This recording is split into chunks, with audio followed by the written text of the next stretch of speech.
That heavy feeling in your legs when you first stand up in the morning. That slow, almost hesitant step you take before your body wakes up.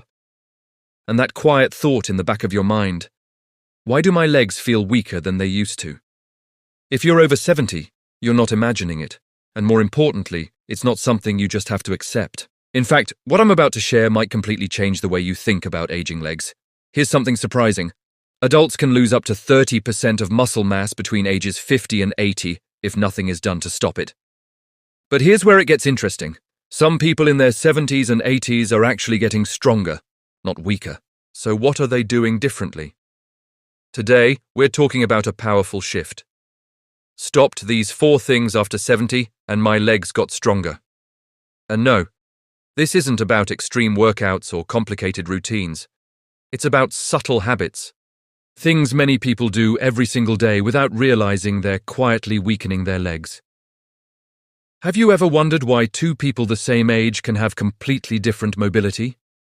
Why one struggles to stand up from a chair while the other walks confidently without support? And what if the answer isn't just what you do, but what you stop doing? I remember hearing about a 74-year-old man named Robert who used to avoid walking because his legs felt too tired. He assumed it was just age catching up with him. But after making a few unexpected changes, things he initially thought were harmless, he noticed something remarkable. Within months, he felt steadier, stronger, and more confident on his feet. So what changed? To understand that, we need to first look at what's really happening inside your body as you age. Think of your muscles like a savings account. When you're younger, deposits come easily. Movement, activity, even daily chores all help build strength. But after 50, and especially after 70, withdrawals start to happen faster than deposits. Your body becomes less efficient at maintaining muscle. Protein synthesis slows down. Hormonal shifts reduce muscle repair. And your nerves don't communicate with your muscles as sharply as they once did. It's not just about muscle either. Your balance system, tiny sensors in your joints, your inner ear, even your eyesight, starts to become less reliable. Your bones may lose density. Your circulation may slow. So when your legs feel weaker, it's often not just one issue. It's a combination of systems gradually losing efficiency. Now imagine this. Your body is like an old garden hose. When it's new, water flows easily. But over time, small kinks and blockages develop. The flow weakens. Pressure drops. That's what's happening with blood flow to your muscles, nerve signals, and even oxygen delivery. But here's the key insight. Many of these changes are accelerated not by age alone, but by everyday habits that seem completely harmless. Let's start with the first one, and this might surprise you. Stopping long periods of sitting. Now you might be thinking, of course I sit more. I'm older. I deserve to rest. And you're absolutely right. Rest is important. But here's where it becomes a hidden problem. Sitting for long stretches, especially more than 30 to 60 minutes at a time, can actually send a signal to your body that those leg muscles are no longer needed as much. Over time, your body adapts by reducing muscle activity and even shrinking muscle fibers. And it's not just about muscles. When you sit for too long, blood flow slows down in your lower body. Your circulation becomes less efficient, your joints stiffen, and your balance system becomes less engaged. There was a study published in a major US medical journal showing that prolonged sitting is associated with decreased muscle strength and increased risk of mobility issues, even in people who exercise regularly. So you could be doing your daily walk, but if you're sitting for hours afterward, you're still losing ground. But here's the good news. The fix is simple, and it doesn't require a gym membership. Instead of sitting for long, uninterrupted periods, try breaking it up. Stand up every 30 minutes. Walk around your home. Even a minute or two of movement can wake up your muscles again. Some people set a timer, others tie it to routine habits, standing during TV commercials, walking while talking on the phone. Now, you might be wondering, can something this small really make a difference? That's exactly what Robert wondered too. At first, it felt pointless, but within weeks, he noticed less stiffness. Within months, he felt more stable when walking. And that leads us to the second thing many people stop doing without realizing the consequences: avoiding protein at meals. This one is incredibly common, especially among older adults. Maybe your appetite has decreased, maybe you're trying to eat lighter, or maybe you've been told to watch your diet for health reasons. But here's what often gets overlooked. After age 70, your body actually needs more protein, not less, to maintain muscle. When you eat protein, your body breaks it down into amino acids, which are the building blocks of muscle. But as you age, your body becomes less responsive to these signals. It's like the volume has been turned down. If you're not getting enough protein, your body struggles to repair and maintain muscle tissue. Over time, that leads to weakness, especially in the legs. Think about a typical day. Maybe toast for breakfast, a light soup for lunch, a small portion of dinner. It might seem healthy, but it may not be enough to support your muscles. Studies suggest spreading protein throughout the day rather than having it all at one meal. This can significantly improve muscle maintenance, helping your body stay strong. Consider adding protein to breakfast and lunch. Eggs, yogurt, beans, fish, lean meats. These are simple, familiar foods that support your body and muscle health. Now here's something many people don't realize.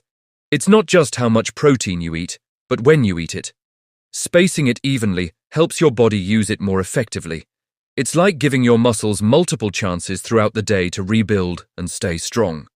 Now the third habit often feels like a safe choice, but it can quietly weaken your legs over time. Avoiding walking because of fear. This is deeply understandable. Maybe you've had a fall or feel unsteady, or perhaps you're worried that pushing yourself might lead to injury, so you walk less. You rely more on sitting. You avoid stairs. You limit movement. At first, this feels like protection, but over time, it becomes the opposite. When you stop using your leg muscles regularly, they weaken faster. Your balance declines further. Your confidence drops. And the risk of falling actually increases, not decreases. It becomes a cycle. But here's where it gets interesting. Research from the CDC shows that regular gentle walking can significantly improve balance, coordination, and leg strength, even in adults over 70. The key is not intensity, it's consistency. Start where you are. Maybe it's just a few minutes a day. Maybe it's walking around your home or your yard. Maybe it's using support at first, a wall, a cane, a steady surface. The goal isn't speed, it's engagement.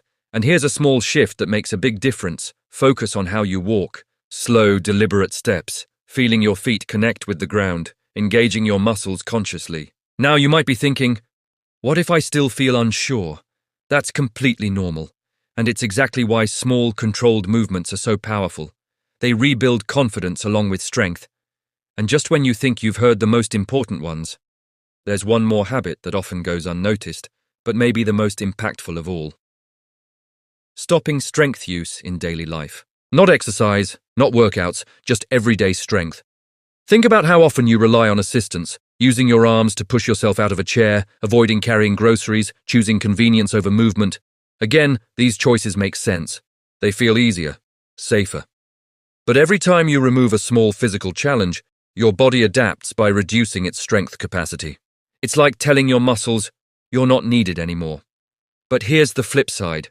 Every time you use your muscles, even in small ways, you send the opposite message. Standing up without using your hands, carrying light items, using stairs when possible, these aren't just tasks, they're signals to your body to stay strong. And the best part? You don't need a structured workout to benefit. Your daily life becomes your training. Now, at this point, you might be connecting the dots. It's not about doing more extreme things. It's about stopping the subtle habits that quietly weaken your body over time. So what does this look like in real life? Imagine starting your day with a simple breakfast that includes protein, standing up and moving every 30 minutes, taking a short, steady walk, even if it's just around your home, choosing to engage your muscles during everyday tasks. It's not overwhelming, it's not complicated, but it's incredibly powerful. And here's something important to reflect on. How many of these habits have quietly become part of your routine without you even noticing? If you've experienced that gradual loss of strength, or if your legs just don't feel as steady as they used to, you're not alone. But you're also not without options. Tell me in the comments if you've noticed changes in your leg strength over the past few years, or if you've tried making any of these small adjustments. Your experience might help someone else realize they're not alone. And if you find this kind of research-based practical guidance helpful, consider subscribing to the channel. Because the goal here isn't just information, it's giving you clear, simple ways to stay strong, independent, and confident as you age. As we close, remember this. Your body is always adapting, even after 70, even after 80. The question isn't whether change is possible. It's what direction that change is going in. By stopping these 4 quiet habits, you're not just protecting your legs, you're protecting your independence, your mobility, and your confidence in everyday life. And that's something worth holding on to. Because strength isn't just about muscles.